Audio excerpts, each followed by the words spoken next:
সপ্তম শ্রেণীর জীবন ও জীবিকার অনুসন্ধানমূলক কাজ প্রকল্প বা প্রতিবেদন উপস্থাপনের আজকে আমরা অনুসন্ধানমূলক কাজে ১ নম্বর প্রশ্নটির সমাধান দেখব।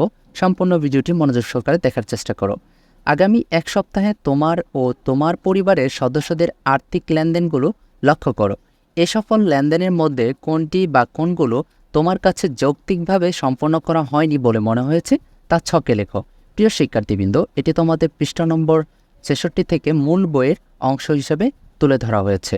সম্ভাব্য উপকরণ: পাঠ্য বই, কলম, স্কেল, পেন্সিল, রাবার, জীবন ও জীবিকা খাতা ইত্যাদি। কাজের ধারা: আগামী ১ সপ্তাহ তোমার পরিবারের আর্থিক লেনদেনগুলো খুব মনোযোগ সহকারে পর্যবেক্ষণ করো। এবার এসব লেনদেনের মধ্যে কোনগুলো তোমার কাছে যৌক্তিকভাবে সম্পন্ন করা হয়নি বলে মনে হয়েছে তা চিহ্নিত করো। ৩. নিচের নমুনা উত্তরের সাথে তোমার তৈরিকৃত ছকটি মিলিয়ে নিতে পারো। নমুনা উত্তরটি আমরা এক পর্যায়ে দেখে নিব।